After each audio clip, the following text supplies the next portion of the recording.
Армысыздар, кеш жарық, ешкі сарық ағайын, бұл Недит арнасы, мен Думан Мұхаммед Кәрім. Бүгін Недит арнасында кезекті ашық әңгіме біздің студиямызға бір емес екі рет Қазақстан Республикасы президенттігіне үміткер болған, бірақ өтпей қалған кезіндегі Сенат жоғарғы парламент депутаты, қазіргі уақытта апаисті серкесі Уәлихан Қайсар мырза. Қош келдіңіз, Уәлихан. Сау. Уәлеке, сұхбат беруге келіскеніңізге көп рахмет. Енді әңгімені бірден қазіргі жүйеден бастасам деп едім. Нұрсұлтан Назарбаев сіз үшін кім? Демократ па, диктатор ма? Мен үшін бе? Ең алдымен ол елдің, халықтың сатқаны. Ең біріншіден. Мен өз жеке пікірім, ойым. Өйткені бүкіл халықты зардап шегіткен осы кісі. Біздің экономикамыз болсын, әлеуметтік ахуал болсын, бүкіл әлемде біздің жаңағы абыройымыз төмен болғандығы сол кісінің кесіріне деп ойлаймын. Сондықтан бүкіл Қазақстанға Нұрсұлтан Назарбаевтың кезінде билікке келгені үлкен бір сын деп айтуға да болады. Және бұл бір несчастье дейді, бақытсыз деп ойлаймын. Енді бұл сөзіңізді қазір бізді тыңдап отырған жаңағы нұрланбаған азаматтар қолдау мүмкін. Ол кісіні жаңағы Нұрсұлтан Назарбаевты узурпатор деп айтып жатыр. Билікті қолына басып алғанда.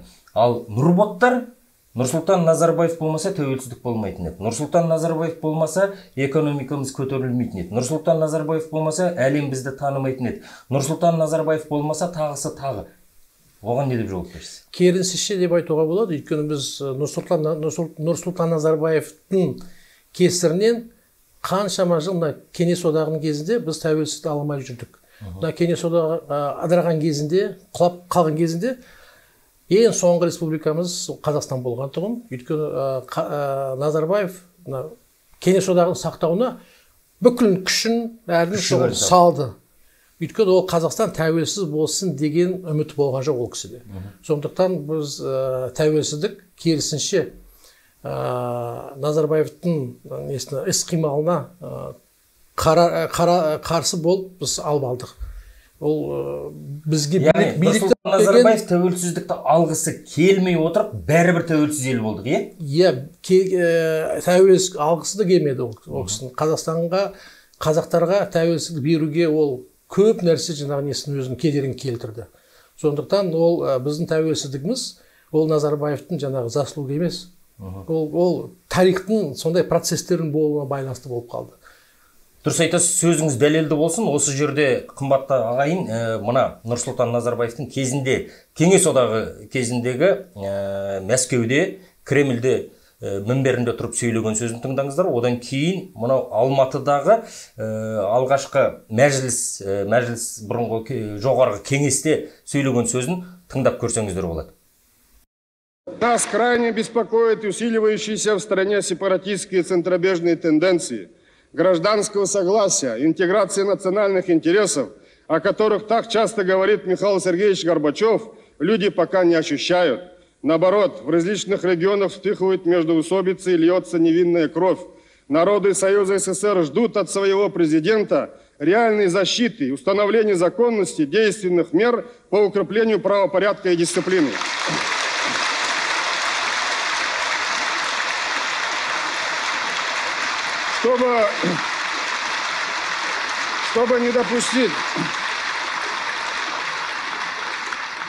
Чтобы не допустить развала Союза и партии, мы предлагаем незамедлительно решить вопрос о суверенитете республик. Если новый союзный договор не будет принят в рамках нынешнего года, нам кажется, что судьба страны станет непредсказуемой. Искренне, откровенно, я казах. Конечно, я забочусь о будущем казахской нации. Что с ней будет в будущем? Она останется нацией. Она будет иметь будущее только вместе с Россией. Я в этом убежден.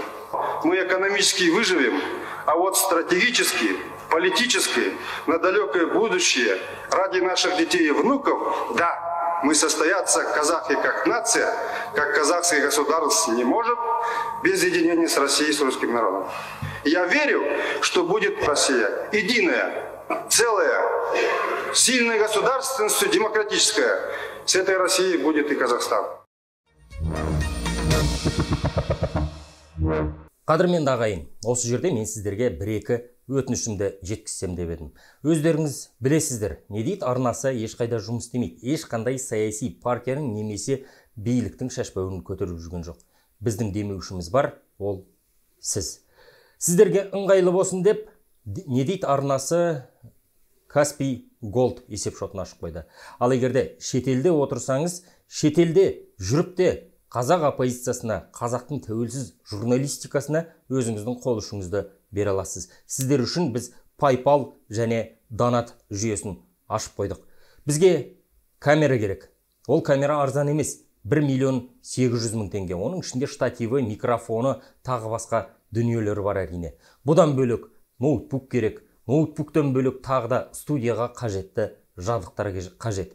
Осы төңіректе сіздер бізге өз қолыштарыңызды беріп, көмек көрсетулеріңізді өтінемін. Енді міне өзіңіз көрдіңіз, жаңағы Кеңес одағының мінберінде тұрып, Михаил Горбачевқа айтып жатыр. Ойбай, бүкіл халық осы сізге сеніп отыр, өз президентіне сеніп отыр, мына жақта ұлтшылдар билікке келейін деп жатыр деп. Алматыда тұрып, орыссыз күніміз жоқ, ресейсіз күніміз жоқ, төбе Ресей мықты күшті Ресей болады деді. Бұл жерде Нұрсұлтан Назарбаев қайда меңзеп тұр? Қазақ елін Ресейдің бір субъектісі ретінде көріп тұр ма? Меніңше, Нұрсұлтан Назарбаев өмір бақи билікке тырысты. Билік алып алуға, қолына ұстап алуға. Ол ең біріншіден Қазақстанның, қазақтардың мүддесін неге сатып жіберді? Өйткені ол Кеңес одағының вице-президент болғысы келді. Оған Михаил Горбачев уәде берген кезінде, сен Кеңес одағының вице-президенті боласың, менен кейін екінші адам боласың деп айтқан. Тағы бір ақпарат көздерінде премьер-министрі болады депті.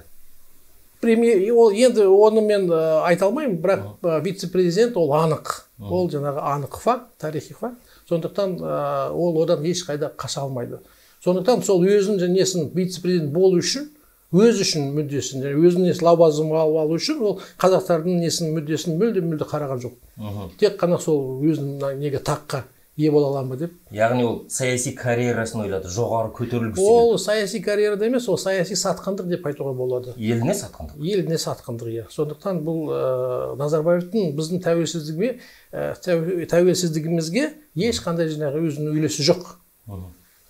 Осы жуырда кезіндегі ұлттық қауіпсіздік комитетін басқарған Әлнұр Мұсаевпен осы не дейді арнасында сұхбат тастық. Сол кезде Әлнұр Мұсаев былай деді: Сингапурда отырған кезде қасымызда Дариға Назарбаева бар дейді, тағы біраз лауазымды адамдар болды дейді, Кәрім Мәсімов отырған. 98 жылы Нұрсұлтан Назарбаев былай деп мақтаныпты: мен бүгін тұңғыш 1 миллиард долларымды таптым. Енді оны осы Сингапурға салып кетем, бұл қаражат ары қарай өсу керек деп. Өзінің қалтасында маңдай терімен тапқан ақшадай көріп отырған. Әлнұр Мұсаевтың айтуынша, ол халықтан жеген ақша дейді.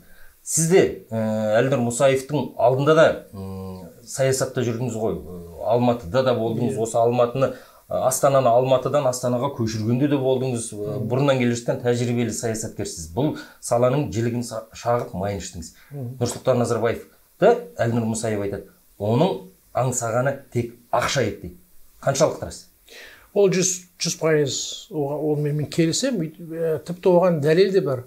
2001 жылда парламентте Назарбаевтың тапсырысымен біздің прокуратура, бас прокуратурасы, басқа арнайы қызметкерлер қажет елдің 1 миллиард несі сыртта тығып қойған ақшаларды іздеген болған тұғын өзінше. Керісінше, Швейцарияның нелер арнайы қызметкері Назарбаевтың өзінің жеке шотында 96-97 жылдары салған 1 миллиард доллар тапты. Сол кезде. Ол кезде, сіздің есіңізге мен салып көрейін. Ол кезде біздің Қазақстанда пенсионерлерге 8 ай зейнетақы бермей отыр. 8 ай, иә, зейнетақы берілген жоқ. Бюджетте жұмыс істейтін мұғалімдер, дәрігерлер оларға төленген жоқ, студенттерге стипендия төленген жоқ. Иә, қыз келіншектер Аладор арқылы Қытайға жарып. Иә, болды. Сол кезде жаңағы ол Международный валютный фонд дейді ғой, солардан 360 миллион доллар ақша сұраған. Назарбаев біздің елімізге, экономикамызға ақша жетпейді деп. Сол кезде жаңағы Международный валютный фонд ақша берердің алдына бізге шарт қойған. Сендер жаңағы пенсионерлердің жасын көбейтесіңдер. 63-ке жеткізіп, еркектерге 60-тан 63-ке көбейтесіңдер, әйелден 58-ден 61-ге көбейтесіңдер деп. Сол шарттың қолдаған кезде сонда ғана біз сіздерге Қазақстанға ақша береміз деп. Соған келіскен Назарбаев. Көрдіңіз бе, пенсионерлердің зейнетке шығатын жасын көтеріп, шетелдерден ақша алған процентпен. Сонда өзінің шотында 1 миллиард доллар бар екен. Көрдіңіз бе? Халыққа, зейнеткерлерге, басқаларға жалақысын, пенсиясын төлемей тұрып, өзінің жеке шотында 1 миллиард ақша болған. Сөйте тұра 360 миллион доллар қарыз ақша. Одан да басқа қарыз алған тұғын. 200 миллион доллар алған, 150 миллион доллар басқа мемлекеттерден алған. Экономикамызға ақша жетпейді деп, көмектесіңдер деп. Сол 2001 жылы парламентте осы талқыланды. Бұл қалай сонда Назарбаевтың өзінің жеке шотында 97-96 жылдарда 1 миллиард доллар бола тұрып, біз шет алақанымыз жайып, қолымыз созып, ақша сұрағанбыз деп. Ол қалай деп. Ол кезде марқұм Серікболсын Әбділдің ағамыз болды, ол кезде Төлен Тоқтақсынов болды, Зәуреш Баталова осы мәселені көтерді олар. Сонда Назарбаевты шақырмай ма? Мен ол кезде бармын парламентте. Назарбаевты шақырмай ма? Давай, кел жауап бер. Бұл халықтың ақшасын сен жеке шотында Швейцарияда қалай болып тұр? Түсіндірші деп, өйткені ол фактически халықтан ұрлаған бюджеттен ұрланған ақша. Сол кезде Назарбаев өзі келмей, кімді Тасмағамбетов жіберіп. Ол кезде Тасмағамбетов премьер-министр ма, сонда лауазымда тұғын. Есімде Тасмағамбетов сол кезде айтты. Президенттің атына біз мемлекеттік шот ашамыз, ол Назарбаевтың атында тұрғанмен, ол мемлекеттің қаражаты. Ол Назарбаев атында тұрғанмен, ол Назарбаев начерный ден қалдырған ақшасын, сосын екіншісі оның ойы. Назарбаевтың Қазақстанға сенетін адам болмағандықтан өз шотына салыпты. Сенетін адамдан болмағандықтан, сонда ол парламентке сенбей жүрді ме, үкіметке сенбей жүрді ме, жалпы өз айналасында жүрген қызметкерлерге сенбей жүрді ме? Негізі ол заң бойынша, конституция бойынша ол бюджеттің ақшасын тек қана парламент қарастыру керек, парламент оны бөлу керек. Назарбаевтың шотта салама, басқардың шотта, ол тек қана парламенттің заң бойымен, заң қабылдаумен шешілу керек тұғын. Оған қарамастан конституцияны бұзып, бүкіл заңдарды бұзып, жаңағы тіпті мына қылмыстық кодексті бұзып, Назарбаев өзінің атына ақшаны аударыпты. Мінекей, ол қылмыс, ол кәдімгідей, ол хищение особо крупный размер дегеніміз ғой. Сондықтан ол кәдімгі қылмыс. Кәдімгі қылмыс, оған жауап беру керек негізі. Ал енді осы қылмыс демекші, Нұрсұлтан Назарбаев өзінің қылмыскер екенін біле тұратындай елбасы туралы заңдарды қабылдап алды, өзінің ұрын бұтағына тиіспейтін заңдарды қабылдап алды, өзіне тиіспейтін, қаражатына тиіспейтін, ештеңеге тиіспейтін, ешқандай қылмыстық жауапқа тартылмайтын заңдарды қабылдап алды. Осы жерде өзіңіз әлгінде ғана айттыңыз, сенатта болдым деп. Тіпті жаңағы государственный изменаға да жауапкершілік жоқ екен. Жауапкершілік жоқ заңдарды қабылдап алды. Сіз өзіңіз әлгінде ғана айттыңыз, кезінде сенатта болдым деп. Осындай заңдар сіз билікке жақын жүрген кезде қабылданды. Сол кезде қайда қарап отырдыңыз? Ол кезде біз аз болдық қой. Қарсы шықтыңыз ба бұл? Әлбетте. Бірақ біздің дауысымыз жетпей қалды ғой. Өйткені енді общий голосование ғой, мысалы, бәрі кнопканы басып, жаңағы дауыс береді. Енді ол кезде бәрі Назарбаевтың көбісі, енді 99% Назарбаевтың адамдары, Нұр Отанның адамдары, өзінің тағайындаған депутаттары, олар әлбетте мысалы Назарбаевтың айтқанына дауыс бере береді. Сондықтан біздің дауысымыз шықты, ол стенограммада бүкіл жерде бар, кейбір журналистердің жазғандары бар, ол тарихта қалған оқиға, жаңағы ол факт. Оған ешкім ештеңе дей алмайды. Біз қарсы шықтық. Бірақ біздің дауыстарымыз саны жетпей қалды. Ұтылып қалдыңыз? Ұтылып қалдық, жоқ, жеңіліп қалдық. Енді мынандай сұрақ туындайды. Өзіңіз бір емес, екі рет президенттік сайлауға түстіңіз. Екі ретте де жеңілдіңіз. Жеңілді жоқ, екі рет жеткізбеді. Енді жеңілдің деген сол емес пе? Сізді сайлауға түсірмей тастады. Біріншісі қалай болды, екіншісі қалай болды? Айтып беріңізші. Біріншісі дауыс жинадық, қазақ тілінің емтиханын өттік, бүкіл жерін жаңа нелер өзінің конституциямен қойылған талаптар бар ғой, содан бәрін өттік біз. Сосын маған неден орталық сайлау комиссияны звондады, Уәлеке, ертең жаңағы сізге кандидаттың куәлігін тапсырамыз, ертең келіңіз, өздерінің суретін тағы бір қағаздарын алып келіңіз деп айтты. Енді ертең сағат 10-да баратын кезіміз, бүгін түнде сағат 11-де маған звондайды. Уәлеке, орталық сайлауға келіңіз, қазір орталық сайлау комиссияның несін, төрағасы емес, қызметкерлері. Сүлейменова деген орынбасарлары ма? Иә, сондай біреулер звондапты. Қазір есімде жоқ, бірақ звондап айтты. Мүмкін жаңағы управляющий делами звондаған шығар, руководитель аппарата. Иә, руководитель аппарата звондап айтты маған. Ол кезде бір еркек тұғын, қазір аты есімде жоқ. Сол айтқан Уәлеке, келіңіз, срочно бір не отырыс болады екен. Осы қазір келдік. 11-де звондады, жарты сағаттан кейін отырыс болады деп. Енді біледі ғой мен Астанада жүргенімді. Ол кезде мен сенаттың депутатымын ол кезде. Келдім, сағат түнгі 23:30-да орталық сайлау комиссиясының отырысы басталды. Мен жаңа тіркеуден алып тастады. Себеп? Себеп жиналған дауыстардың саны жетпей қапты деп. Сосын мен қалай жетпей қалды? Ол кезде талап 82.000 дауыс болу керек. Мен 137.000 тапсырдым. Сосын мен айттым, менде протокол, мокрый печать деді ғой, оригинал. Мен протоколдарым бойынша сіздерге тапсырған, сіздердің аппараттың жетекшісі маған звондап айтқан, бәрі все қабылдап, есептелді, саналды, кәдімгі бәрі дұрыс деп, енді мынандай менен шығып жатсыңдар деп. Мінекей протокол. Сол айтты, жоқ, бізде басқа протокол. Ол қалай басқа протокол? Жоқ, біздің протокол мынандай. Ауыстырып жіберу. Иә. Сосын біз санадық, несін салыстырдық қой протоколдар. Олардың екінші жиналған протоколдарын кейбір жаңағы жергілікті сайлау комиссиялардың комиссия мүшелерінің қолдары жоқ екен. Олар отказ беріпті. Біз екінші протоколға біз қол қоймаймыз. Бірінші протокол болды, сол протокол болды. А жаңағы келіскендер қол қойыпты. Сол мен айтамын, мысалы мына жерде 7 подпись тұр, иә? А мына екінші протоколдарында мысалы 4 подпись тұр. Осында ол қалай? Жоқ, біздің енді білесіз ғой, жоқ, біздің протоколдары бойынша осындай несі. Біздікі дұрыс, сіздікі бұрыс. Сосын олар не үшін істепті?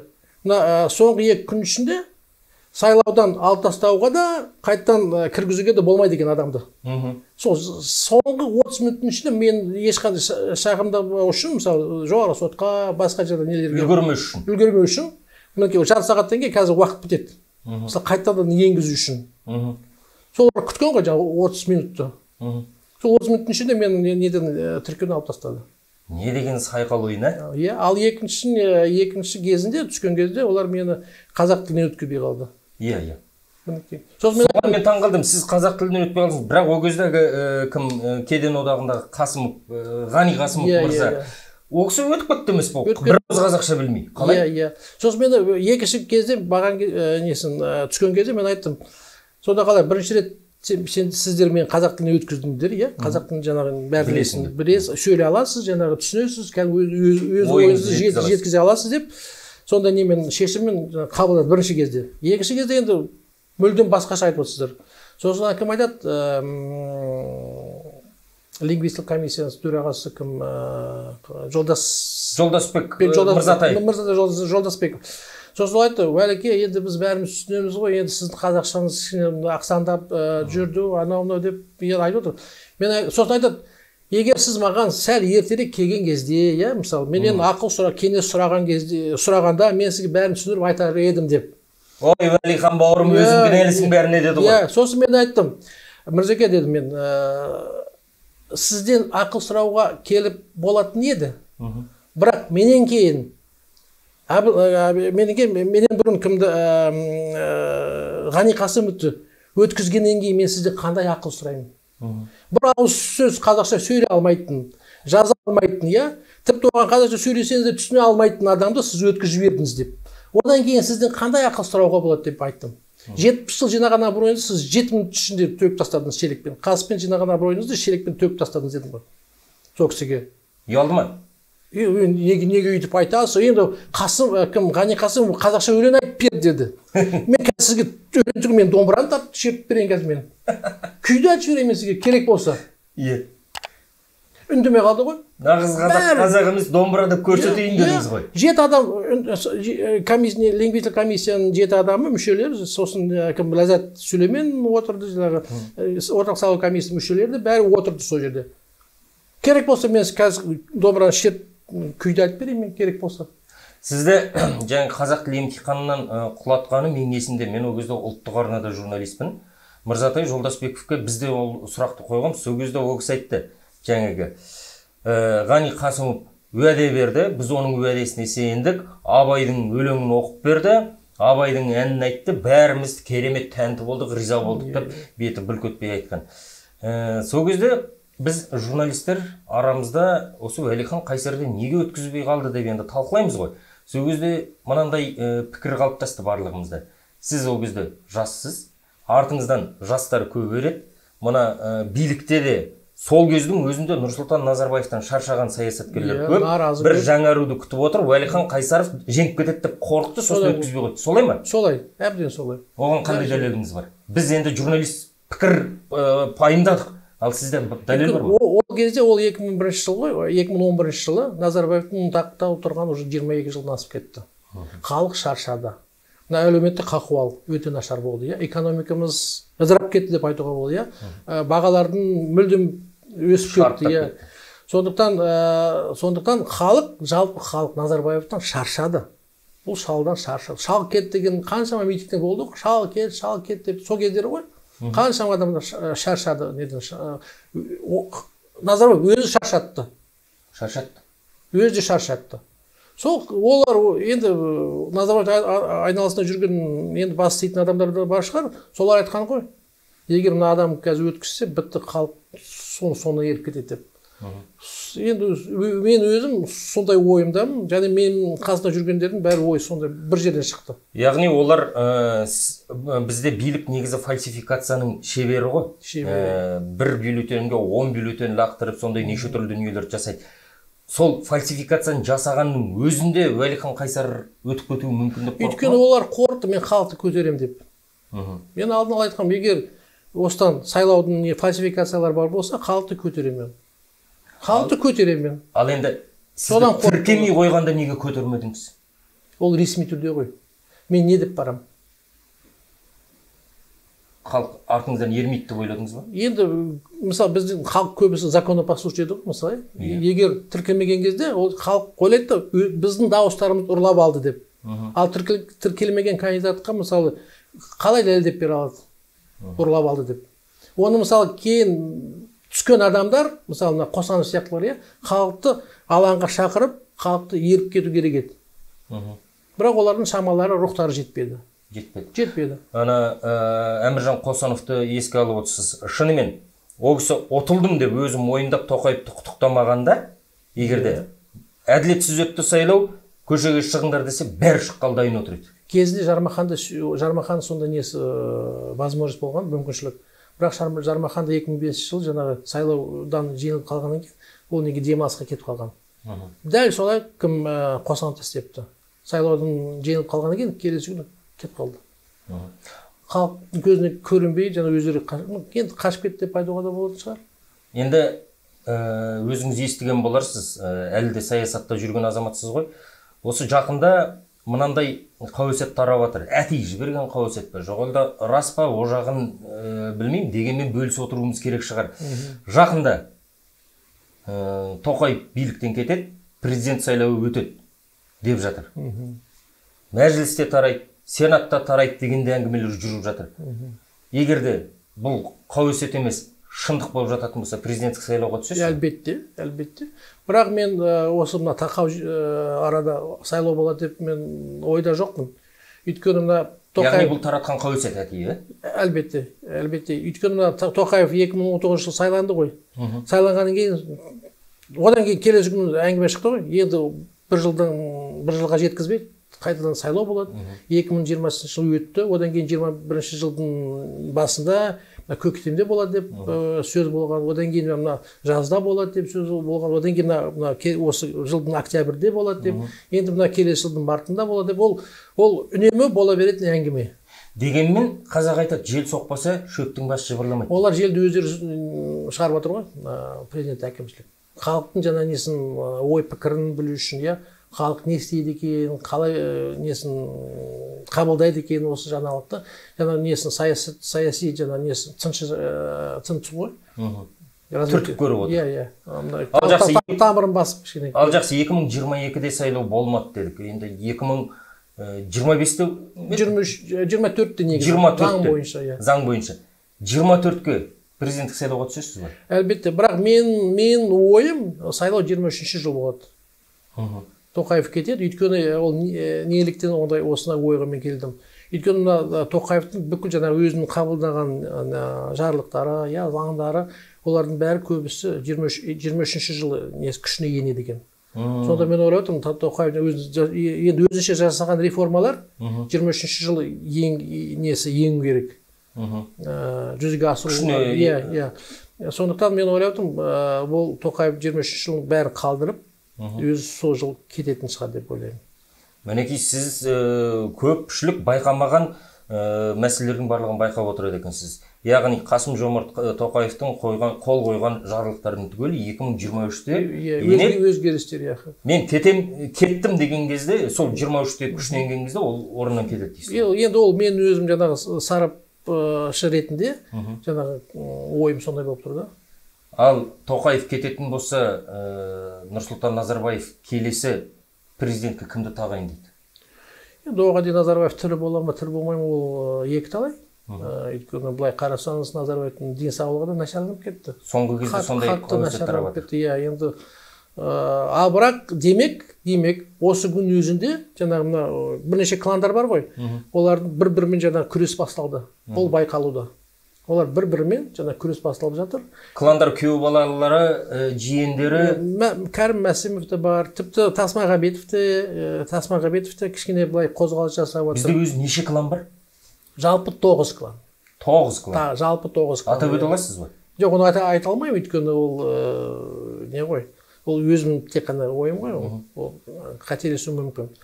Ал жалпы негізі осы кландар бір-бірімен қазір уже төбелес соғыс басталды деп айтуға болады. Түбі азаматтық соғыс құласып кетпей ме?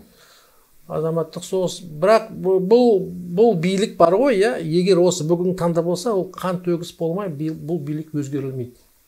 Бұл бір қан төгіс бола тұрмай, бұл билік кетпейді еш уақытта. Бірақ олар қан төгіске барады. Біз қан төгіске біз мәжбүр боламыз.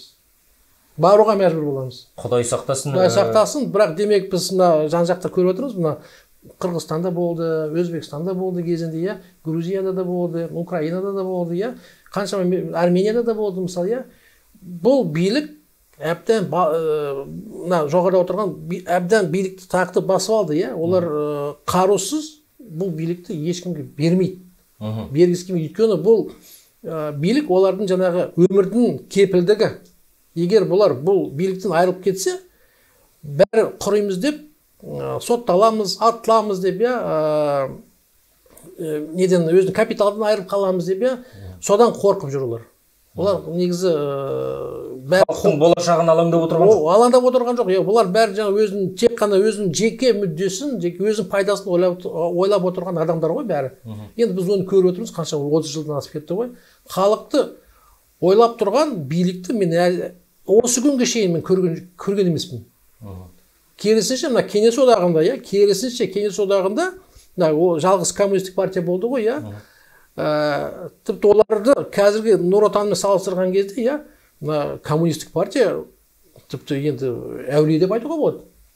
Қазіргі енді коммунист партия, мысалы мен коммунистік идеологиямен қолдап тұрған жоқпын. Тек мына салыстыру барысында олардың өздері мысалы, иә, халықта былай көзқарасы дұрыс болған. Халық үшін жұмыс істеді. Мына Нұр Отан болсын, оның басшылары бол, халық үшін жұмыс істеп отырған мен бірде-бір адамды көріп тұрған жоқпын. Келсем. Енді мынандай сұрақ туындайды сізге. Бағанадан әңгімеңізді айтып отырсыз, мен сізді шын айтқанда танып біле алмай отырмын. Сіз демократсыз ба? Либералсыз ба? Жаңа коммунист туралы айттыңыз. Социалистсіз ба? Коммунистсіз ба? Көзқарасыңыз қандай? Мен көзқарасым мына дала демократияны орнату. Мысалы, бұрын Қазақстанда, иә, қазақ елінде ханның билігі панацея дейді ғой, тапсырылған жоқ. Иә, ол солай. Ол үнемі үш жүздің билері жиналып, жаңағы халық ханды сайлаған. Сайлайды, ақ кигізге отырғызады. отырғызады. Оның баласы ма деп, күйеу баласы ма, қызы ма қарамайды. Егер сондай несі халыққа ұнайтын, жаңағы халықтың мүддесін білетін, қорғай алатын азамат талапкер деп, енді бүгін сөзім талапкер деп айтуға болады ғой, болса, онда оны ақ киіз көтеріп, ұлытауда оны хан қылатұғын. Оныңыз рас. Енді менде мынандай бір сұрақ туындады. Жақсы, сіз дала демократиясын қолдайды екенсіз. Егер де сіз болашақта президент болып отырып жататын болсаңыз, ақ кигізбен мені көтерді деп хан болып кетпейсіз ба? Хандар бізде 2-3 жылдан кейін, 4-5 жылдан кейін ауысқан жоқ, олар өлгенше хан болып отырды. Сіз? Енді заман өзгерілді ғой. Енді ақ киізге көтеріп, ол енді мына тек тарихи не ғой, фактілер ғой. Енді қазір мына сайлаумен бәрі әр азамат өзі дауыс беріп, жаңағы ол кезде әр азамат емес қой, мына билер жиналып, жаңағы әр жүздің несін руының. Қазір билер дауыс бермейді, халық дауыс береді. Сізді сайлайды. Қанша жыл отырасыз? Қанша жыл? Қанша жыл? Ең алдымен бір срок отырып алайық. Ең алдымен. Одан кейін срогыңыз қанша? Назарбаевша 7 жыл ма, жоқ олда? Жоқ, 5 жыл ғой. 5 жыл. Тоқаевша 5 жыл. 5 жыл. 4 жылға 2 жылға қысқартқыңыз келмей ме? Енді оны қазір айтуға ерте деп ойлаймын. Өйткені мына біздің мына биліктің жасаған жаңағы нелер әрекеттері, қаншама халыққа қастандық жасады ғой, оны өзгерту үшін ол бір айдың ішінде оны өзгерте алмайсыз. Мысалы, 1-2 айдың ішінде тек қана мына коррупцияны жойып тастауға болады, жемқорлықты. 2 айда? 1-2 айда жойып тастауға болады коррупцияны. Меніңше бұл коррупцияны жеңу үшін бір 20 жыл керек сияқты. Жоқ, мына кім Ли Куан Ю деген болды ғой, Сингапурдың премьер-министрі. Мысалы, дүние жүзінде ең төменгі коррупция жөнінде ең төменгі мемлекет солар болғандығы. Сосын бұл 1-2 жылдың ішінде жойып тастады коррупцияны. Сол келіп журналистер, сіздердің әріптестеріңіз келіп сұрамаймын, ол қалай жеткіздіңіз бұны? Ол айтты ғой, мен ең жақын 2 адамдардың алып тастады ма, соттап жіберді ме, әйтеуір. Қалғандары бәрі түсінікті болып кетті деді ғой. Енді қараңыз, бізде 1-2 адамды ату арқылы коррупцияны жеңу мүмкін емес. Бізде көшенің жиегінде тұрған полиция қызметкерінен бастап, аны жоғары Ақордадағы отырғандардың түгел шетінен ақша жасап үйреніп қалғандар. Қызметке шенеунік болып жұмысқа тұрғанда, олар қанша ай сайын ақша табатын емес, айына қанша қаражат өзі табатын, пара алатын ойлайды. Енді сіз егерде болашақта президент болсаңыз, жаңағы технология, Сингапур технологиясын пайдаланатын болсаңыз, 2 айдың ішінде апыр-топырын шығарып бүкіл коррупцияны жеңем десеңіз, репрессия жасап жүрмейсіз ба? Бәрін шетінен атып? Жоқ, мен айтып тұрмын ғой, ол бүкіл халыққа репрессия жасаудың қажеті жоқ. Бүкіл коррупционерге репрессия жасаудың қажеті жоқ. 2 адамды атамыз. 2 адамды атып тастасаңыз, бітті. Қалғандарға бәрін түсінікті болады. Түзелмейтін сияқты. Түзеледі. 2 адам болмаса 20 адам болсын. Ал жақсы, 20 адамның аты жөнін атаңызшы, кім-кімді атасыз? Қазір билікте отырғандар, ең жоғары билікте отырғандар, олардың несі кінәсін дәлел деп болғаннан кейін, неге сот жауапқа тартылу керек, әділ сот шешу керек оны. Мен өзі жарлығымен оны шеше алмаймын. Ол сот, әділ сот өту керек. Әділ сотпен олар жазаланса, бітті. Енді ол сот үкімі қандай болатын білмеймін дейсіз ғой. Білмеймін. Яғни сот сізден тәуелсіз болады. Әлбетте. Енді сіз егерде президент болсаңыз, жаңағы шағын бір саяси реформа жүргізетініңізді түсіндім. Коррупциядан тазалайын дедіңіз, сот тәуелсіз болады дедіңіз. Әлбетте. Парламент тәуелсіз. Парламентке қатысты мен сізден сұрайын деп отырмын. Халық арасында, саясаткерлер арасында мынандай пікір қалыптасқан. Сенат қарттар үйі, мәжіліс ұйқышы жастар үйі. Екеуінде де депутаттар Ақорданың аузына қарап отыр. Бізге сенат керек пе? Ол мәселе онда емес қой. Ол мәселе сапасында болып тұр ғой. Егер сенат сапалы болса, егер мәжіліс депутаттар сапалы болса, неге болмасқа? Бірақ та партиялық тізім дейді ғой, оны жою керек. халық депутаттар тікелей өз несін өңірінен сайлау керек. Мажоритарлы түрде. Мажоритарлы түрде, иә. Мына партиялық тізім дейді ғой, оның мүлде қажеттігі жоқ. Біз көріп тұрмыз ғой, мына қаншама 95 жылдан бері 25-26 жыл болды. Мына партиялық тізім өзінің несін пайдалығын, тиімділігін дәлелдеп берген жоқ. Сондықтан ол бізге қажет жоқ. Халық тікелей өз өңірінде, мысалы қаладан ба, аудандан ба, сол жерден өзінің өкілін сайлап парламентке жіберу керек. Осы парламент сайлауында мен шын айтсам қазіргі сайлауды мүлдем түсінбеймін. Сіз маған көзімді ашып түсіндіріп беріңізші.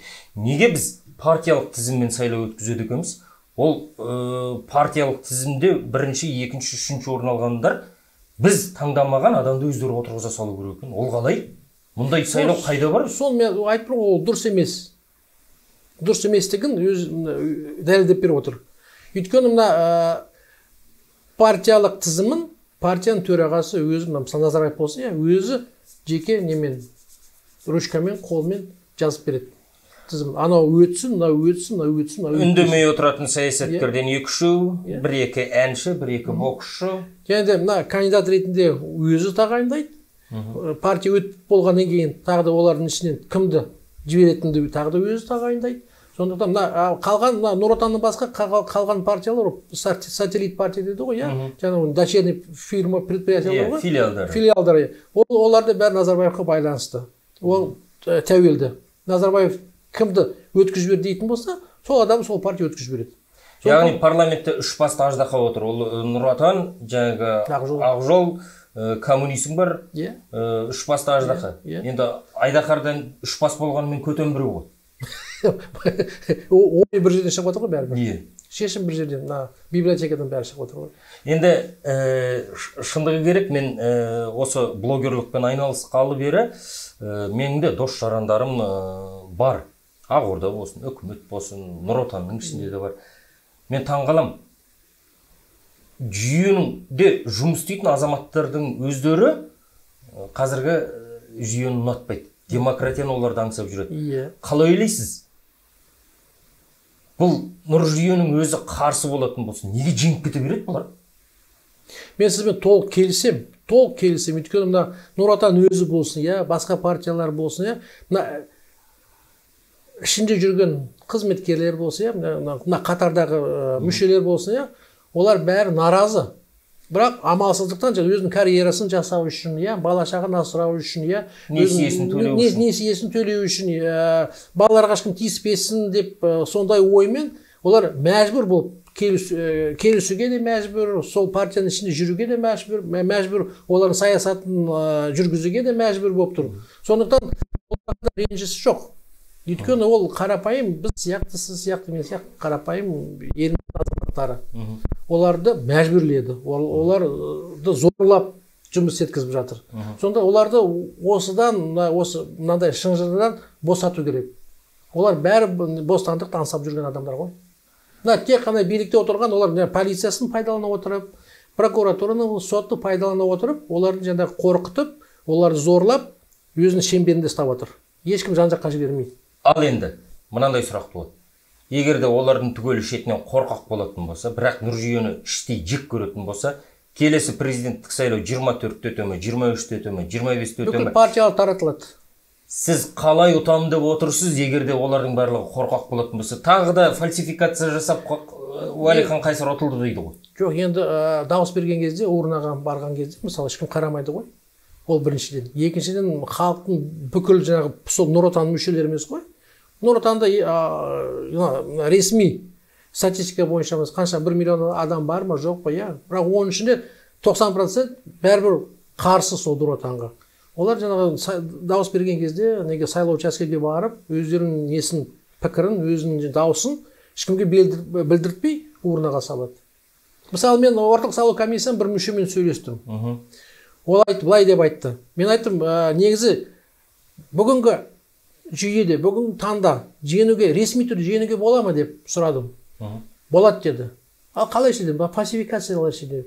Ол айтты, былай, егер мысалы бір стопкада Назарбаев, Қайсаров, егер былай болатын болса, Назарбаев несі 1 сантиметр 5 сантиметр болса, қазақтікі мысалы 1 метр болса стопкасы, ешкім ештеңе істей алмайды. Мөр кімнің қолында? Нұр Отанның қолында. Оған қол жазылатын қағаз кімнің қолында? Нұр Отанның қолында. Жаңағы салынатын жәшік кімнің қолында? Нұр Отанның қолында.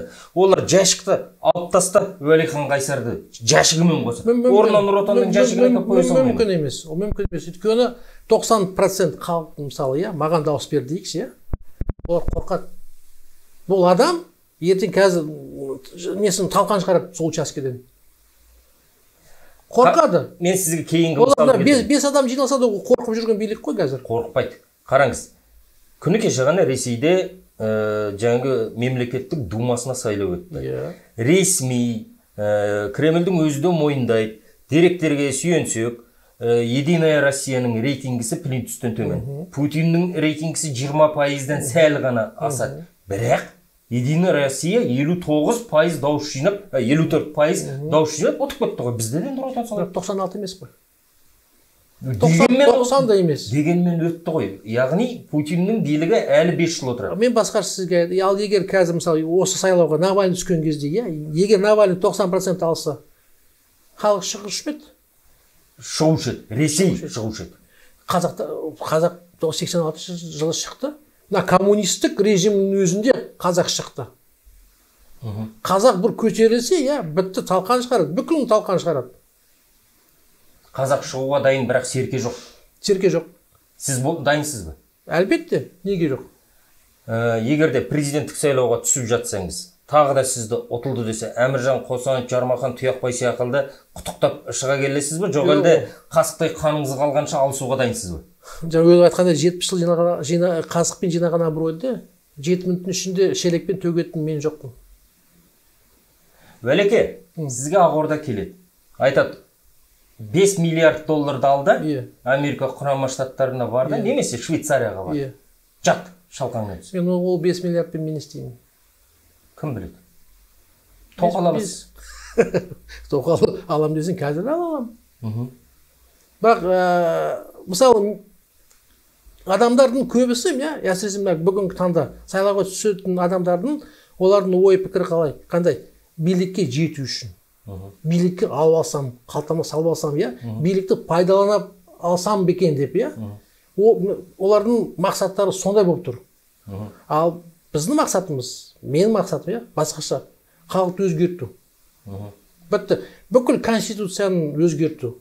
Тіл жөнінде болсын, шекара жөнінде болсын, ішкі саясат жөнінде, сыртқы саясат жөнінде болсын, өзгерту, халықтың деңгейін көтеру. Одан кейін бір срок отырам ба, бір жыл отырам ба, оны Құдай біледі. Бірақ әр күнді пайдалануға тырысам мен. Тілге қатысты сіздің ойыңызды білсем деп едім. Президент болсаңыз, не істейсіз? Тек қана қазақ тілі болу керек. Дүние жүзін көріп тұрмыз ғой, қаншама мемлекеттер тек өзінің ана тілін, мемлекет тілін деңгейінде көтеріп бекітті. Біз қазақ осы кезде көк бөріміз жылан сияқты болып кеттік қой, тіліміз екіге айырылған, қазір үшеу болып бара жатыр. Енді былай айтқанша, тіпті орыс тілі бізге қажет емес. Дүние жүзіндегі бүкіл ақпарат, ол ғалымдардың жаңағы несін сарапта жасаған бойынша ағылшын тілінде, орыс тілінде емес. Біз бәріміз неге орыс тілге қарап қалдық, өйткені кеңес дәуірінен ол қалған жаңағы бізге мұра, наследие содан қалған ба. Біз ойлап жүрміз, орыс тіл болмаса біз қалай бір-бірімізбен сөйлей аламыз, ақпаратқа қалай қолымыз жеткіземіз деп, мүлде олай емес. Кім орысша сөйлеймін дейтін болса, сөйлей берсін. Орысша болсын ба, татарша болсын ба, өзбекше болсын ба, сөйлей берсін. Ал бірақ ресми тілі тек қана бір тілі, қазақ тілі болу керек. Яғни ана тіліміз 5-ші бапта жазылған орыс тілі ресми тілде тең қолданылады, жойылады. Қажет жоқ ол мүлдем қажет жоқ. Егер біздің қазаққа екінші тілі керек болатын болса, ол ағылшын тілі. Егер керек болатын болса. Өйткені біздің қаншама жастары, бәрі неге Америкаға кетіп жатыр, Еуропаға кетіп жатыр, ол ағылшын тілі арқылы келіп жатыр. Орыс тілі сөзіңіздің астарында ағылшын тілін ресми тіл қылып жариялайын, мектептердің түгелінде ағылшын тілін оқытамын деген сөзіңіз бе? Жоқ, ресми тіл ол мүмкін емес қой, ағылшын тілін енгізу. Адам өзі, мысалы, өз еркімен қай тілін үйренем дейтін болса, үйрене берсін. Татар болса, татарша сөйлей берсін, өзбек болса, оңтүстікте өзбектер көп, өзбекше сөйлей берсін. бірақ қазақ тілі ең басым тіл болу керек. Яғни Жалғыз тіл болу керек. басымдық қазақ тіліне береді, ол жалғыз тіл болады. Жалғыз тіл. Басқасы басқа қажет жоқ. Мүлдем қажет жоқ. Ол егер біз ұлт боламыз дейтін болсақ, тек қана қазақ тілін көтеру үшін, қазақ тілінің деңгейін көтеру үшін, мәртебесін көтеру үшін арқылы біз өтеміз. Түсінікті. Енді сіз не дейді арнасын бұрыннан көрушісіз. Менің көрермендерімнің кім екенін білесіз. Бағам жағу үшін, көрермендеріме жағу үшін бізге жағымды бір ойларды айтып отырған жоқсыз ба? Сіз саясаткерсіз ғой. Жоқ, оны кез келген жаңағы мен сөйлеп жүрген сөзімді, жазып жүрген, беріп жүрген сұхбатымда, жазып жүрген сөздерімді оқитын болсаңыз, ол мүлдем тура осындай ой пікірім. Яғни бұрында сол ойлаған, қазірде сол ойлайм, болашақта да сондай болады, Алла бұйырса. Ал енді саясаткерлердің көбі және тілге қатысты қайтып келетін болсақ, бізде Нұрсұлтан Назарбаевтан бастап кейінгілердің түгелі орыс тілді аудиториядан, орыс тілді біздің электораттан отты қорқады. Сіз қорқпайсыз ба? Ертең сіздің рейтингіңізді түсіріп тастайды. Кремль біздің ішкі ісімізге араласып үйреніп қалған. Олар айтады, Уәлихан Қайсар нацист, Уәлихан Қайсар фашист, сондай болды деп. Сіз аудиторияңыздың бәрінен айырылып қалам, жеңіліп қалам деп қорқпайсыз ба? Біздікілер үйреніп қалған жоқ, оларды үйретті. Оларды Кремль үйретті. Өйткені мына қазір билікте отырған Тоқаев болсын, Нығматуллин болсын, Назарбаев болсын, қасында жүргендер Мәсімов болсын, кімді алсаңыз да, олар бұрын Компартияның мүшелері болған. Сіз де болдыңыз ба? Мен болған жоқпын. Мен болған жоқпын. Компартияның мүшесі мен болған жоқпын. Өйткені мен сізге бір қызық әңгіме айтайын, иә. Бірінші курста 82 жылы. Қайнап тұрған коммунистік кезі ғой. Қайнап тұрған. Бізге мына философиядан соғысқа қатысқан бір профессор, ол да әбден біткен коммунист.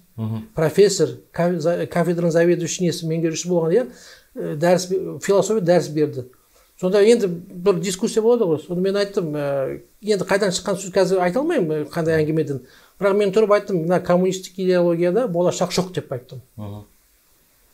Сіз білмейсіз, бірақ ол кезде біздің жасымызда болған адам, ол түсінеді, ол не екен.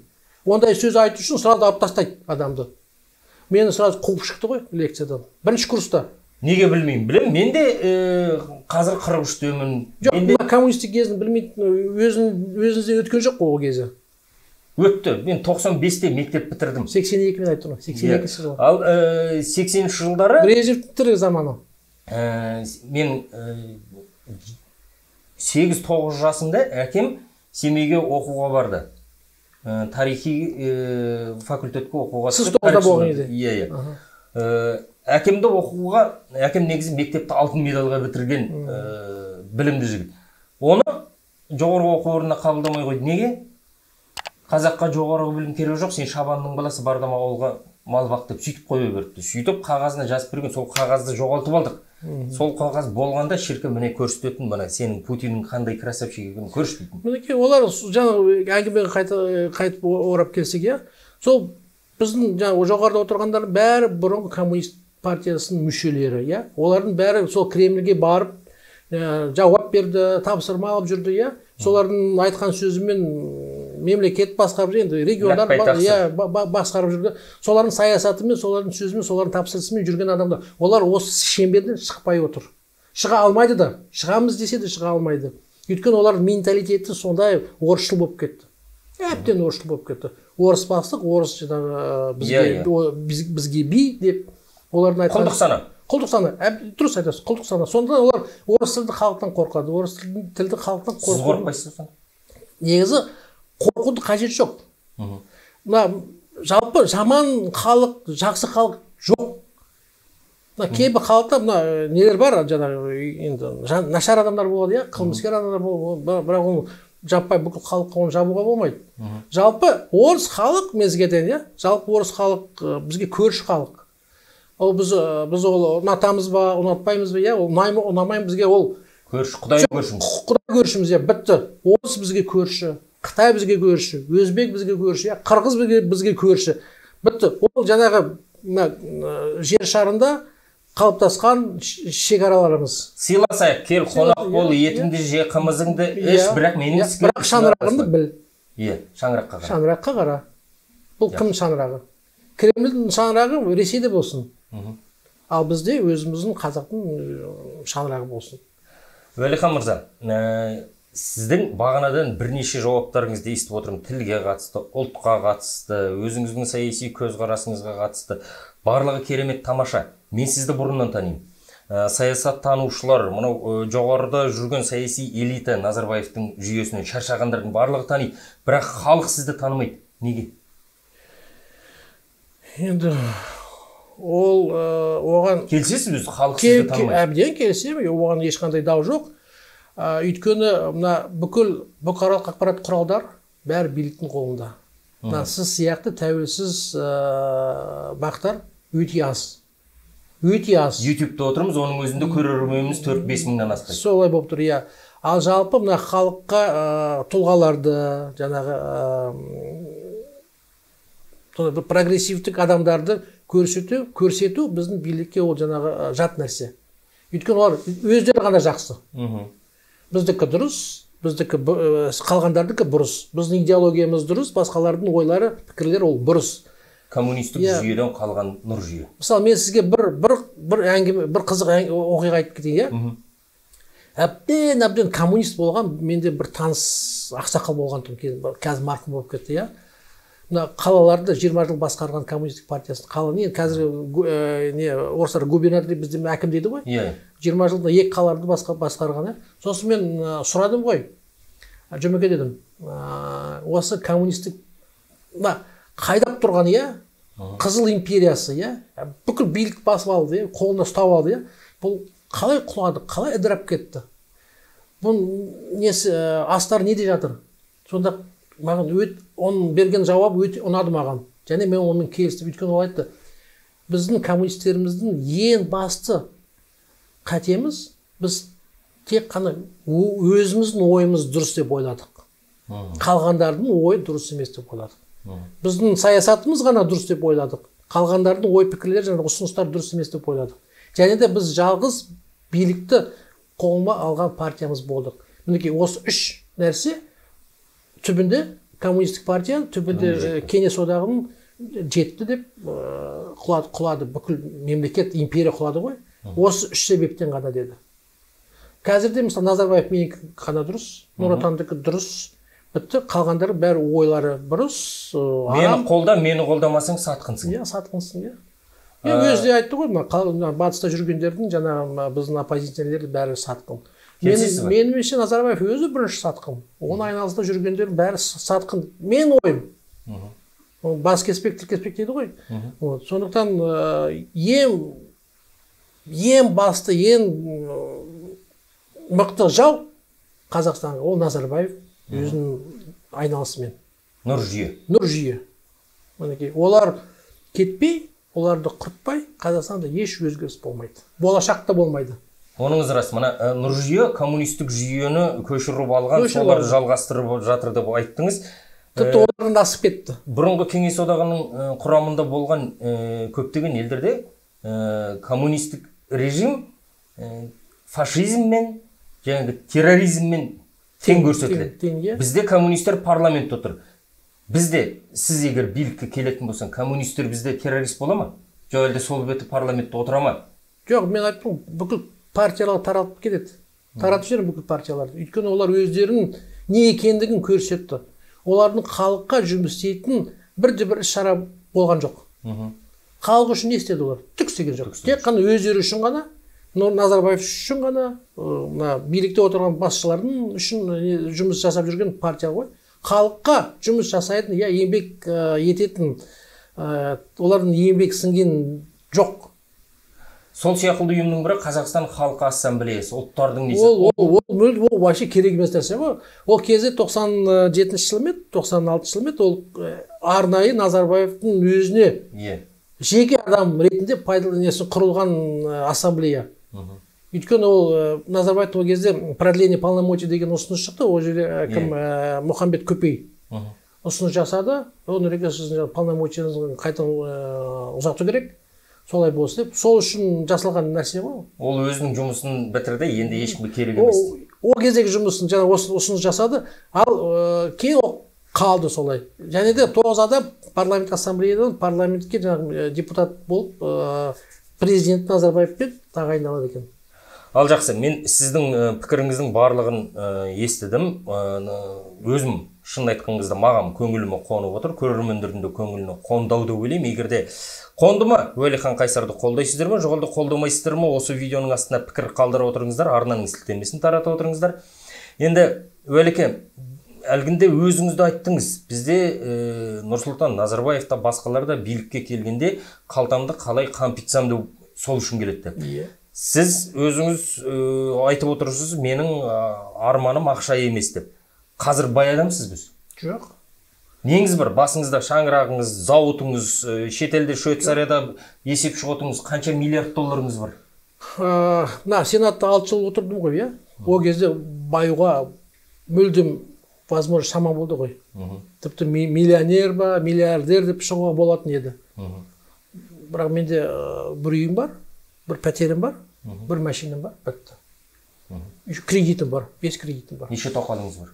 Тоқал жоқ. Тоқал жоқ. Тоқал жоқ. 5 кредитім бар еще. 5 кредит. Ал енді ертең Ақордаға Алла жазса кіріп жатсаңыз, президент болып жатсаңыз, 5 жылдан кейін бәленбай үйіңіз, Лондонда яхтаңыз, пәтеріңіз пайда болуы мүмкін бе? Мүмкін емес. Өйткені жасым келіп қалды. Мен бала емеспін ғой. Халықпен ойнайтын, өз өмірмен ойнайтын, Құдаймен ойнайтын адам емеспін ғой. Ол мен жасымы қалыптасқан уже нем сана сезім. Бітті, оны ешкім өзгерте алмайды. Ол Құдайдың ғана келетін, қолына келетін ғана нәрсе ғой. Сондықтан тіпті осы сіздің айтқан ойыңызда тіпті келген жоқ та ойыма. Өйткені мақсатым басқа. Біреудің мақсаты билік алу үшін, менің мақсатым билікті пайдалана отырып, елді өзгерту. Тарихта қалғыңыз келеді, Уәлихан Қайсар қазақ елдің демократиялық мемлекеті айланды. 500 жылға тарихқа қалғым келіп отыр. 500 жылға ең кемінде. 500 жыл ең кемінде. Осы сөзіңізде тұрсаңыз, сіздің есіміңіз алтын әріппен Назарбаевтан бұрын тұрады. Назарбаев қойшы, ол мен үшін уже біткен адам ғой, бітті Назарбаев. Енді соңғы сұрақ, сіз әлгінде ғана айттыңыз, саяси партиялардың түгелін құртам, саяси партия деген бізге керек емес. Бірақ қазіргі заң бойынша президенттік сайлауға түсе алады тек қана саяси партия немесе саяси бір ұйымның ұсынған адам. Сіз партиялардың түгелін жек көреді екен, сіз кімнің атынан түспексіз? Ол Назарбаевтың қасақана жасаған нелер. Бірақ енді сол заңға бағынуға тура келеді ғой қазір. Бағынуға келеді. Өйткені заңға бағыну, кез келген адам заңға бағыну керек. Заңға бағынып, жеңіске келу керек. Одан кейін өзгерту керек жүйені. Қай саяси ұйымның атынан түсесіз? Айтасыз? Оны айта алмаймын әзірше. Бірақ қолдайтын адамдар бар. Қаржыландырамыз деген адамдар да бар, иә. Қолдаймыз деген адамдар да бар. Бірақ оны айтудың қазір тым ерте деп ойлаймын. Өйткені оларды қысып тастайды. Отырғызып тастай ма, қысып тастай ма, немесе олар сөздерден Қазақстанды қыстырып тастай ма, енді қуып шыға ала ма, оны айтуға әзірше ерте деп ойлаймын. Яғни сізді шахматшысыз. Өзімді мен қорқып айтып тұрған жоқпын. Тек қана басқа адамдарды қорғау үшін айтып отырмын да. Яғни сіз де шахмат ойнай аласыз, бұл шахматтың бір тастарын қою. Шахматтың жақсы көретін ойым ғой шахмат. Көп рахмет, Уәлике, Недит арнасына келіп сұхбат бергеніңізге. Енді Алла қаласа, мен өз басым сенем, бір 2-3 жылдың ішінде осы нұр жүйе құлайды, қазақ елі демократиялы мемлекет болады деп. Егер сіз сияқылды саясаткерлер қасықтай қаны қалғанша алысып, аяғы ақырына дейін тұратын болса, мен сіздердің қастарыңыздан табыла аламын. Недит арнасы да табылады деп ойлаймын. Рахмет сізге. Қымбатты ағайын, бұл Недит арнасы, мен Думан Мұхаммедкәрім. Осы видеоның астына пікір қалдырыңыздар. Уәлихан Қайсар азамат сияқылды тағы да қандай саясаткерлерді білесіздер, кіммен сұхбаттасқаныңды қалайсыздар? Міндетті түрде өздеріңіздің пікірлеріңізді қалдырыңыздар. Сіздер пікір қалдырған сайын видеоның рейтингісі көтеріле береді. Әрқашанда Недит арнасымен бірге болыңыздар. Кеші жарық, ешкі сарық ағайын.